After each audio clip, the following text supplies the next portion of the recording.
Good morning friends. हम लोग यहाँ पढ़ रहे हैं स्ट्रक्चर ऑफ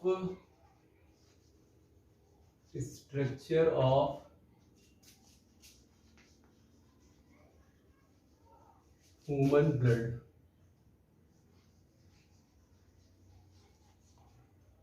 तो इसके पहले जो वीडियो हमने अपलोड किया था वहां पर हम लोग पढ़े हुए थे पार्ट 2 में कि ह्यूमन के ब्लड को दो पार्ट्स में डिवाइड किया गया है। तो एक होता है प्लाज्मा और दूसरा था ब्लड कार्पेसल्स।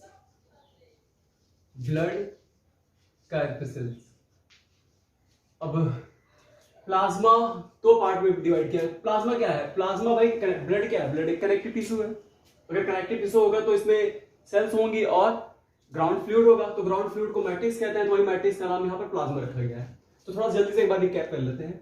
प्लाज्मा जो होता है ये 50 से 55% पूरे ब्लड का होता है। इसमें 90 to 92% इसमें वाटर रहता है और 8 से 10% इसमें ऑर्गेनिक और इनऑर्गेनिक सब्सटेंसेस होते हैं। ऑर्गेनिक सब्सटेंस में सबसे ज्यादा प्रोटीन एल्ब्यूमिन होती है, सबसे छोटी प्रोटीन है और प्लाज्मा में सबसे ज्यादा पाई जाती है। एल्ब्यूमिन का काम होता है ऑस्मोटिक प्रेशर को मेंटेन करना, जिससे ऑस्मो रेगुलेशन में हेल्प मिलता है। और ग्लोब्यूलिन्स प्रोटीन का भी वही काम है जो एल्ब्यूमिन का है, और ये एंटीबॉडी भी बनाती हैं। ग्लोब्यूलिन्स प्रोटीन एंटीबॉडी बनाते हैं जिससे हम इन्फेक्शन से बच सकते हैं। उसके बाद प्रोथ्रोम्बिन और फाइब्रिनोजन प्रोटीन्स होती हैं। प्रोथ्रोम्बिन और फाइब्रिनोजन प्रोटीन्स का काम होता है ब्लड क्लॉटिंग में हेल्प करना। ये सारी प्रोटीन्स काफी मात्रा में पाई जाती हैं और प्लाज्मा में के वाटर में डिसॉल्व रहती हैं और कोलाइट्स के फॉर्म में रहती हैं, और जिससे प्लाज्मा काफी गाढ़ा हो जाता है। उसके बाद इसमें ग्लूकोज होता है, फैटी एसिड होते हैं, अमीनो एसिड्स होते हैं, ग्लिसरॉल होता है और विटामिन होते हैं, कुछ एंजाइम्स भी होते हैं प्लाज्मा में, और हार्मोन्स होते हैं। हर तरह के हार्मोन्स ब्लड प्लाज्मा में ही पाए जाते हैं। प्लाज्मा से ही वो अपने टारगेट सेल तक या ऑर्गन तक ले जाए जाते हैं।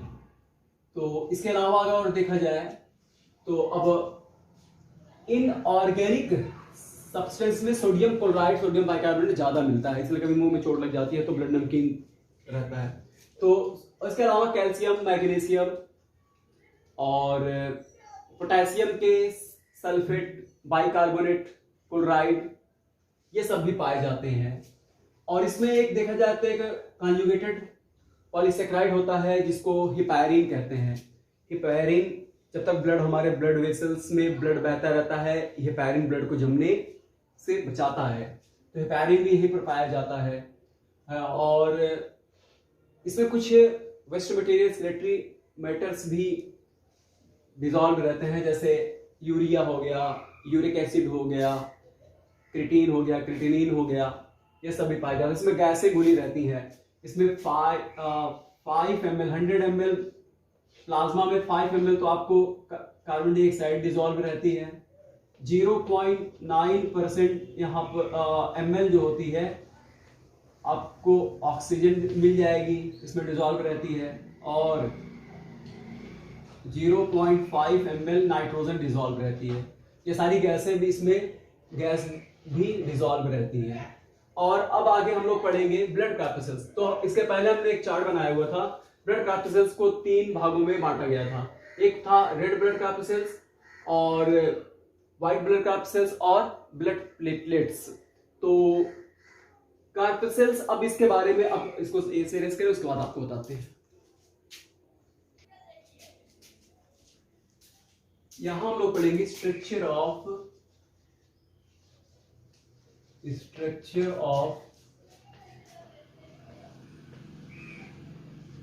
Red blood कार्पेसल्स। इसी का नाम पूरा है रेड ब्लड कार्पेसल्स। इसका दूसरा नाम है इराइथ्रोसाइट्स भी इसको कहते हैं। देखो, एक तरह की एक सेल्स ही होती है, लेकिन यहां पर सेल्स सिर्फ इसलिए नहीं कहते क्योंकि कुछ सेल्स के फ्रैगमेंट्स होते हैं, जैसे प्लेटलेट्स हो गया, ये सेल का फ्रैगमेंट्स है। और अभी जो आरबीसी है, आरबीसी में बहुत सारे, जैसे न्यूक्लियस नहीं होता, माइटोकॉन्ड्रिया नहीं होती, और सेंट्रोसोम नहीं होता, यहाँ तक कि राइबोसोम भी इसमें नहीं पाया जाता, गोल्गी कॉम्प्लेक्स भी नहीं मिलता। तो इसीलिए इसको कार्पल सेल्स कहना लोग ज्यादा अच्छा समझते हैं। तो एक आरबीसी अगर देखा जाए तो एक आरबीसी जो होती है ह्यूमन की आरबीसी वो राउंड होती है, और आरबीसी गोल यानी सर्कुलर होती है, गोल होती है, और बीच में थोड़ा सा दबी हुई रहती है, ऐसे करके बीच में ऐसे हल्का सा दबी हुई रहती है, ऐसे बीच में ऐसे हल्का सा ऐसे दबी रहती है। मतलब आप ये समझ लीजिए कि बीच में ऐसे हल्की सी दबी है, जैसे कि आप एपिलिक टॉफी खाते हो ना, गोल रहती है, बीच में दबी हुई रहती है। तो इसको देखिए हम लोग पढ़ रहे हैं ह्यूमन का, तो ह्यूमन की जो आरबीसी होती है वो सर्कुलर होती है, सर्कुलर या राउंड शेप होती है। और दूसरी चीज ये है कि बाइकॉन्केव होती है, बाइकॉन्केव होती है, और नॉन न्यूक्लिएटेड होती है, नॉन न्यूक्लिएटेड मतलब इसमें न्यूक्लियस नहीं पाया जाता, न्यूक्लियस ही नहीं, इसमें माइटोकॉन्ड्रिया भी नहीं मिलता। मैंने जब ये आरबीसी जब बनती है तो उस समय तो रहता है, बाद में सब डिसअपीयर हो जाता है, और ज्यादा स्पेस इसको प्रोवाइड कराने के लिए न्यूक्लियस भी गायब हो जाता है, गोल्गी कॉम्प्लेक्स भी गायब हो जाता है, सेंट्रोसोम भी नहीं रहता, राइबोसोम भी इसमें नहीं पाया जाता, बस केवल इसके अंदर हीमोग्लोबिन भरा रहता है। तो लेकिन कुछ ऐसे भी है, जैसे अब आप बात करते हैं थोड़ा सा ह्यूमन से हट करके, तो यानी आरबीसी बनती कहाँ, आरबीसी वर्टिब्रेट्स में ही बनना शुरू होती है, वर्टिब्रेट्स के बाद भी आरबीसी मिलती है। तो वर्टिब्रेट्स में एक ऐसा वर्टिब्रेट्स है जिसकी आरबीसी न्यूक्लिएटेड तो होती है और सबसे बड़ी होती है, यानी जो अब तक आपसे पूछा जाएगा कि आरबीसी सबसे बड़ी किसकी होती है, तो वह है एम्फीबिया, उसका नाम है एम्फियूमा। यही एक ऐसा एम्फीबिया है जिसमें 35 माइक्रोमीटर तक की या माइक्रोन तक की आरबीसी पाई जाती है, सबसे बड़ी आरबीसी मिलती है और न्यूक्लिएटेड होती है। और हम लोगों की जो आरबीसी है, अगर हम अपनी आरबीसी देखेंगे तो इसका जो साइज होता है वो 8 माइक्रोमीटर तक होता है, और इसकी थिकनेस जो होती है, मोटाई जो होती है 1 से 2 माइक्रोन कह सकते हैं, माइक्रोमीटर कह सकते हैं, इतना ही होता है। ठीक है, बस ऐसे बना दीजिए, एम ना लिखिए, हो गया। ठीक, इतना माइक्रोन की होती है। तो ये हमारी आरबीसी का ये साइज है, 8 माइक्रोन और 1 से 2 माइक्रोन तक इसका डायमीटर होता है, और ये इसका थिकनेस है, इसकी मोटाई।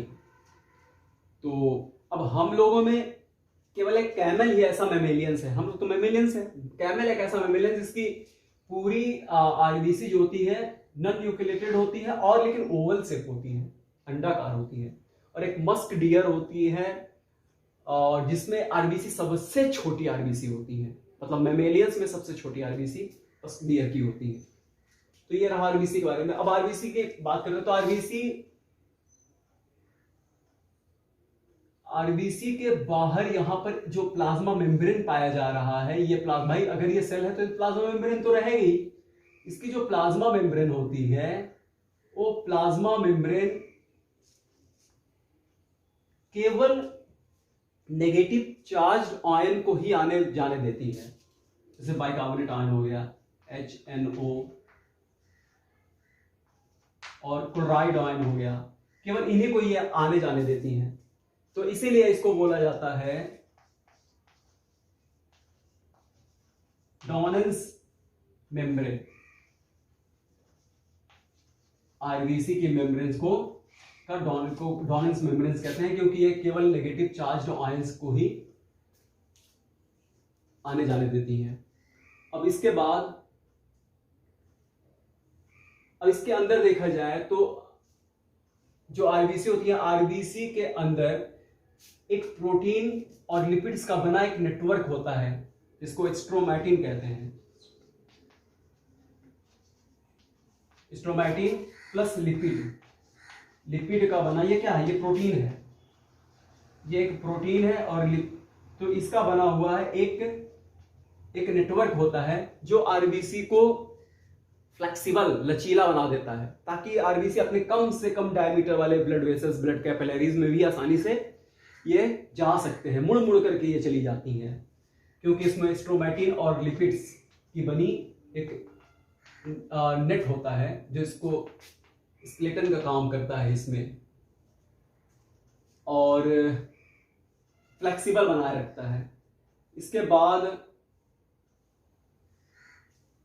अब देखा जाए तो आरबीसी के अंदर आयरन कंटेनिंग एक रेस्पिरेटरी पिगमेंट होता है जिसको हीमोग्लोबिन कहते हैं। अब जो ये हीमोग्लोबिन होता है, हीमोग्लोबिन तो बताएं, अब इसके अंदर पूरे आरबीसी के अंदर केवल एक चीज भरा होता है और वह है हीमोग्लोबिन। इसे रेस्पिरेटरी पिगमेंट भी कहा जाता है, और हीमोग्लोबिन हीम और ग्लोबिन से बना होता है, हीम प्लस ग्लोबिन। हीम बना होता है दो चीज से, एक होता है पोरफायरिन और आयरन, प्लस आयरन से बना होता है। और ग्लोबिन जो होता है, ग्लोबिन एक तरह से देखा जाए तो ये प्रोटीन है, ये इसको प्रोटीन कहते हैं। अब ये प्रोटीन हो गया, और पोरफायरिन और आयरन मिल करके हीम को बनाते हैं, और हीम यानी पोरफायरिन कंटेनिंग आयरन जो होता है, ये ऑक्सीजन के साथ एक रिवर्सिबल बॉन्ड बनाता है, आसानी से खुल जाने वाला, टूट जाने वाला बॉन्ड बनाता है, और ऑक्सीजन को कैरी करने का काम करता है, ऑक्सीजन कैरियर का काम करता है। ऑक्सीजन को लंग से, स्टूडेंट्स मैं बता रहा था कि पूरे आरबीसी के अंदर आयरन कंटेनिंग प्रोटीन हीमोग्लोबिन भरा रहता है, जो हीम और ग्लोबिन से बना होता है। हीम पोरफायरिन और आयरन से मिलकर के बनता है, और ग्लोबिन एक प्रोटीन है। तो यही ऑक्सीजन कैरी करने का काम करते हैं, एक रिवर्सिबल बॉन्ड बनाते हैं, और पूरे लंग्स से पूरे बॉडी तक की सेल्स को ये ऑक्सीजन लेकर के जाते हैं। आपको एक बात जान करके हैरानी होगी कि जो आरबीसी होती है, इसके अंदर ऑक्सीजन भरा रहता है, लेकिन ये एरोबिक रिस्पिरेशन ना करके एनारोबिक रिस्पिरेशन करती है, क्योंकि और वो आप ये जान लीजिए कि ऐसी सेल्स जिसको ऑक्सीजन नहीं मिलता वो एनारोबिक रिस्पिरेशन करती है। इसके पास ऑक्सीजन भरा रहता है, लेकिन फिर भी ये क्या करती है, एनारोबिक रिस्पिरेशन करती है, क्योंकि इसमें माइटोकॉन्ड्रिया नहीं होती। माइटोकॉन्ड्रिया को इसलिए हटा दिया गया है कि अगर आरबीसी भी अपना एरोबिक रिस्पिरेशन करना शुरू कर देंगी तो हो सकता है ऑक्सीजन काफी कंज्यूम कर जाए, तो सेल तक ना पहुंच पाए। इसीलिए यहाँ पर ये सिस्टम ही खत्म कर देते कि तुम एनारोबिक रिस्पिरेशन करो। और हमारी मसल्स भी एनारोबिक रिस्पिरेशन करती हैं। आपको पता है, जब हम ज्यादा एक हैवी एक्सरसाइज करते हैं तो हमारी स्केलेटल मसल्स जो होती हैं ये एनारोबिक रिस्पिरेशन करती हैं। वैसे तो करती एरोबिक रिस्पिरेशन है, लेकिन जब कभी ऑक्सीजन की कमी हो जाती है तो एनारोबिक रिस्पिरेशन करना शुरू कर देती हैं, और फिर लैक्टिक एसिड का फॉर्मेशन हो जाता है, लैक्टिक एसिड भी जमा हो जाता है। 2-3 दिन तक देखो इन्फ्लेमेशन रहती है और सूजन रहती है। तो ये तो पूरा टोटली एरोबिक रिस्पिरेशन करती हैं, एनारोबिक रिस्पिरेशन करती हैं, ये ऑक्सीजन का यूज ये नहीं करती। और दूसरी चीज ये है कि अब देख लेते हैं कि इनका लाइफ स्पैन कितने दिन का होता है। ये 120 मैक्सिमम 120 दिन तक देश तक ये जिंदा रहती हैं, 120 दिन तक। अब इसके बाद क्या होता है ना, ये जब जैसे जैसे आरबीसी पुरानी होती जाती है, आरबीसी जैसे बनती कहाँ है, आरबीसी रेड बॉर्न मैरो में बनती है, रेड बॉर्न मैरो में बनती है। लेकिन ये बर्थ के बाद रेड बॉर्न मैरो में बनती है। बर्थ के पहले यानी एम्ब्रियोनिक स्टेज में, मदर के में जब एम्ब्रियोनिक स्टेज होती रहती है, तो ये आरबीसी जो होते हैं लीवर भी बना देता है, यॉर्क सैक भी बना देता है, स्प्लीन में भी बन जाती हैं, और बॉर्न मैरो में तो बनती ही है। तो जन्म के बाद ये रेड बॉर्न मैरो में बनती है। तो इसका आप याद रखिएगा, रेड बॉर्न मैरो में आरबीसी बनती हैं। और इसके बाद 120 दिन के तक ये क्या होती है ना, ये बहुत पतली पतली ब्लड कैपिलरीज में मुड़ मुड़ करके जाती रहती हैं ऑक्सीजन सप्लाई करने के लिए। उसके बाद जब ये काफी कमजोर हो जाती हैं तो ये जैसे ही स्प्लीन में पहुंचती हैं, स्प्लीन देखिए यहाँ लीवर होता है, इस साइड में स्प्लीन होता है। तो जब ये स्प्लीन में जाती हैं तो स्प्लीन एक तरह का लिम्फॉइड ऑर्गन होता है। यहाँ पर माइक्रोफेजेस होती हैं, माइक्रोफेजेस सेल्स होती हैं। अब ये माइक्रोफेजेस सेल्स आरबीसी को इनगल्फ कर लेती हैं, फेगोसाइटोसिस कर लेती हैं, उसको खा जाती हैं और उसके बाद में उसको डाइजेस्ट कर देती है, मतलब हीमोग्लोबिन को तोड़ देती है हीमोग्लोबिन में। अब हीम जो होता है वो फिर से पोरफायरिन और आयरन में टूट जाता है। आयरन का यूज फिर से हो जाता है किसमें, इस आयरन का यूज जो है वो फिर से रेड बोन मैरो में चला जाता है आयरन, और वहां पर फिर एक नई आरबीसी के बनने में यूज हो जाता है। लेकिन ये पोरफायरिन जो होता है ये इसको तोड़ देते हैं बिलीवर्डिन में, और बाद में इसी से बिलीरुबिन बन जाता है। ये कौन करता है, ये काम कर रहा है कौन, ये काम करता है स्प्लीन, और इस बिलीरुबिन को किसमें छोड़ देता है, बिलीवर्डिन को छोड़ देता है ब्लड में, और फिर लीवर की सेल्स जो होती हैं बिलीरुबिन और बिलीवर्डिन को ले लेती हैं, फिर बाइल बनाती हैं और गैल ब्लैडर में स्टोर करा देती हैं। वहां से बाइल डक्ट से होता हुआ एलिमेंट्री कैनाल में आता है, एलिमेंट्री कैनाल से वो फैट के डाइजेशन में हेल्प करता है, फैट का एमल्सिफिकेशन करता है, उसके बाद फिर फीकल मैटर के साथ में वो बाहर निकल जाता है। तो एक तरह से लीवर देखा जाए तो इसके का भी काम करता है। तो ये स्प्लेन को इसको कब्रिस्तान कहा जाता है इसका, मतलब आरबीसी यहीं पर नष्ट होती है, इतना याद रखिएगा, डिस्ट्रॉय होती है, ग्रेवयार्ड कहते हैं इसको। अब उसके बाद तो ये तो हो गया। अब देखिए इसका नंबर कितना होता है, मेल में इनका नंबर जो होता है वो 54 लाख पर क्यूबिक मिलीमीटर ब्लड होता है। अगर मेल है तो मेल में 54 लाख क्यूबिक मिलीमीटर ब्लड में इनकी संख्या होती है। और दूसरी चीज ये है फीमेल्स में कुछ कम होती है, 48 लाख पर मिलीमीटर ब्लड में इनका नंबर होता है। क्योंकि मेल जो होते हैं, मेल में जब प्यूबर्टी आती है तो प्यूबर्टी आने के बाद एंड्रोजन का लेवल बढ़ जाता है। एंड्रोजन हार्मोन क्या है, ये मेल हार्मोन्स होता है, इसका लेवल मेल में बढ़ जाता है, तो जिसकी वजह से बीएमआर बढ़ जाता है। तो बीएमआर बढ़ जाने की वजह से उन्हें ज्यादा ऑक्सीजन की जरूरत पड़ती है। तो इसीलिए इसमें मेल में इनका नंबर ज्यादा रहता है और एंड्रोजन का लेवल तो घटता जाता है प्यूबर्टी के बाद फीमेल्स में, तो इसीलिए बीएमआर इतना उनका नहीं बढ़ता। और दूसरी चीज होती है कि फीमेल्स जो होती है, फीमेल्स में प्यूबर्टी के बाद 12-13 साल की उम्र के में मेंस्ट्रुअल साइकिल स्टार्ट हो जाती है और ब्लड काफी निकल जाता है। और दूसरी चीज है कि प्रेगनेंसी में ब्लड बेबी बन रहा होता है, उस समय बहुत ज्यादा ब्लड की जरूरत पड़ती है। तो इन्हीं सब रीजंस ऐसे हैं जिसकी वजह से फीमेल्स में इनका ये कम रहती है। तो बात करें हीमोग्लोबिन, भाई आरबीसी जितना ज्यादा रहेगा हीमोग्लोबिन उतना रहेगा। तो 15 ग्राम पर 100 ml ब्लड में पाया जाता है।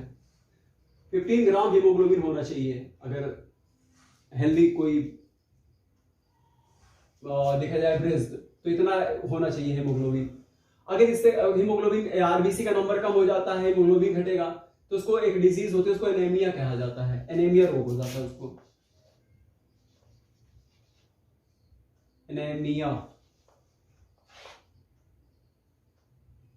डिजीज कहते हैं उसको। इसमें ब्लड की कमी हो जाती है और कभी कभी क्या होता है ये अपने नॉर्मल नंबर से बहुत ज्यादा बढ़ जाते हैं। जब ज्यादा बढ़ जाते हैं तो एक डिजीज होती है, इसको कहते हैं पॉलीसाइथेमिया। ये अपना नंबर बढ़ाने पर ये बीमारी होती है, ये डिजीज हो जाती है पॉलीसाइथेमिया, क्योंकि नंबर जब इनका काफी बढ़ जाता है तो ये इनका आरबीसी जब बढ़ेगा तो साफ सी बात है कि ये आपस में जुड़ जाती हैं, क्लम्प्स कर जाती हैं। अगर ये क्लम्प्स हार्ट में बन गया, ब्रेन में बन गया, तो हार्ट में बना तो हार्ट अटैक का डर रहता है, ब्रेन में बना ब्रेन स्ट्रोक का डर रहता है। तो इसमें क्या होता है, जब हमें कभी एनीमिया हो जाती है, एनीमिया डिजीज जब होती है, तो डॉक्टर क्या करते हैं, विटामिन B12 यानी साइनोकोबिलामाइन और फॉलिक एसिड और आयरन की टैबलेट देते हैं। यानी विटामिन B12 क्या करता है, विटामिन B12 जिस समय आरबीसी बनती है उसको मैच्योर करता है, और मैच्योर आरबीसी में आपको पता है कोई ऑर्गेनेल्स नहीं होते, वो कैरी करने का, अगर वो मैच्योर नहीं होगी तो वो कम ऑक्सीजन को ढोएंगी, तो विटामिन B12 और फॉलिक एसिड का काम होता है आरबीसी को मैच्योर करना। तो इसलिए विटामिन B12, फॉलिक एसिड और आयरन की टैबलेट दिया जाता है। इसलिए जब कोई लेडीज प्रेग्नेंट हो जाती है तो उनको ब्लड की बहुत ज्यादा जरूरत पड़ती है, तो उनको ये दवाएं अक्सर खिलाया जाता है। आयरन रहता है, विटामिन B12 रहता है, फॉलिक एसिड रहता है, ये सब उनको दिया जाता है। अगर पॉलीसाइथीमिया हो जाता है तो इसके लिए फिर ब्लड को निकाला जाता है, क्योंकि डेंसिटी बढ़ जाएगी उसकी ब्लड की, तो इसको निकालते हैं, ब्लड निकालते हैं। अब पॉलीसाइथीमिया के बारे में आप जब मेडिकल कॉलेज में जाओगे तब इसके बारे में आप डिटेल में पढ़ेंगे। और उसके बाद देखिए ये तो हो गया, और इसमें थोड़ा सा आपको बिलिरुबिन और बिलिवर्डिन के बारे में हम बता दें कि देखिए बिलिरुबिन और बिलिवर्डिन जो बन रहा है ये पोरफायरिन, अब मतलब देखो हीमोग्लोबिन तो हीम और ग्लोबिन में टूटा, तो हीम फिर से टूट गया, आयरन यूज हो गया, पोरफायरिन से बिलिरुबिन बिलिवर्डिन बन गया।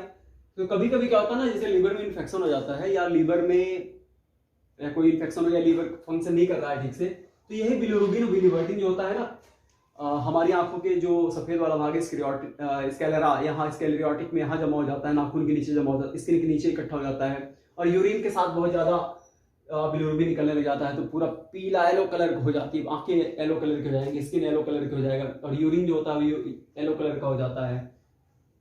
और उसके बाद ये इसको जॉन्डिस कहते हैं। और देखा जाए तो देखिए ये ग्लोबिन जो होता है, ग्लोबिन तो मेटाबोलाइज हो जाता है, और ग्लोबिन का यूज फिर से एमिनो एसिड बन जाता है, एमिनो एसिड का यूज कर लिया जाता है। लेकिन हीम में आयरन का भी यूज हो जाता है, यही पोरफायरिन का यूज नहीं हो पाता, इसी को बिलिरुबिन बिलिवर्डिन में तोड़ दिया जाता है। और इसमें क्या बचा रह गया, आरबीसी के बारे में तो इतना कुछ हमने बताया। एक मिनट, हाँ स्टूडेंट्स, अब एक क्वेश्चन अक्सर पूछा जाता है कि अगर आरबीसी को एक ऐसे सॉल्यूशन में रखा जाए जो कि हाइपोटोनिक हो,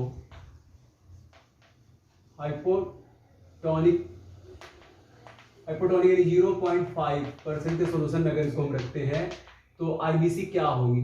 तो हाइपोटोनिक का मतलब डिस्टिल्ड वाटर में अगर इसको रखा जाए, डिस्टिल्ड वाटर में अगर रखेंगे तो आरबीसी के अंदर वाटर अंदर जाएगा और ये स्वेल करेंगी, टर्जिट होंगी और बस्ट कर जाएंगी। मतलब हाइपोटोनिक सॉल्यूशन में रखने पर आरबीसी बस्ट करेंगी, स्वेल करेंगी, बस्ट कर जाएंगी। अगर आइसोटोनिक सॉल्यूशन में इसको रखते हैं, मतलब 0.7% के सॉल्यूशन, इसको बोलते हैं आइसोटोनिक। आइसोटोनिक सॉल्यूशन में अगर इसको हम रखेंगे तो क्या होगा, तो यहां पर आरबीसी पर कोई फर्क नहीं पड़ता, क्योंकि दोनों का कंसंट्रेशन अंदर और बाहर दोनों बराबर है। तो ना वाटर अंदर जाएगा ना वाटर बाहर निकलेगा, तो यहां तो वाटर अंदर चला जाएगा। अगर इसी आरबीसी को हाइपरटोनिक सॉल्यूशन में रख दे, हाइपरटोनिक यानी 0.8% के सॉल्यूशन में रख दे, यानी नमक के घोल में रख दे, गाढ़े घोल में रख दे, तो आरबीसी का वाटर क्या होगा, बाहर निकल जाएगा और ये फ्लैसिड हो जाएंगी, श्रिंक कर जाएंगी, आरबीसी एकदम फ्लैसिड हो जाएंगी, क्योंकि हाइपरटोनिक बाहर साल्ट क्या है, ज्यादा है। तो ये कंडीशन होती है, कभी कभी ये भी पूछ लिया जाता है। तो यहां पर क्या होंगी, टर्जिट करेगी, किस पर, हाइपोटोनिक पर, और आइसोटोनिक पर कोई फर्क नहीं पड़ता। और जो हाइपरटोनिक सॉल्यूशन होता है वहां पर ये फ्लैसिड होंगी, फ्लैसिड से श्रिंक कर जाएंगे। तो ये रहा आरबीसी के बारे में हमने आपको बताया।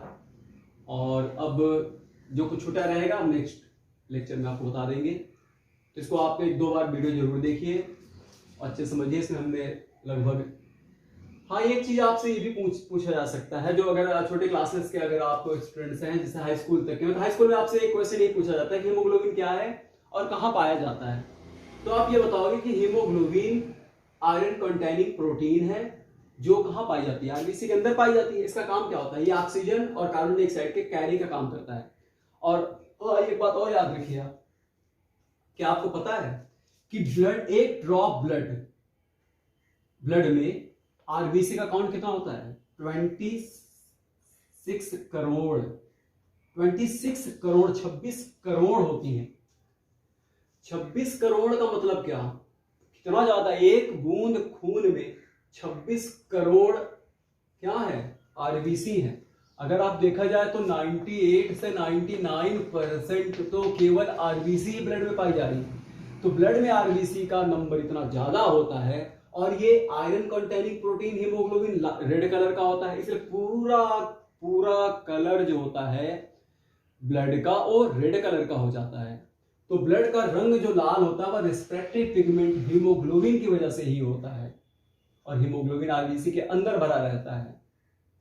तो एक बूंद ब्लड में, खून में 26 करोड़ आरबीसी होती है। आप खुद अंदाजा लगाइए, मतलब पूरे ब्लड सेल की 99% तो केवल आरबीसी ही रहती है।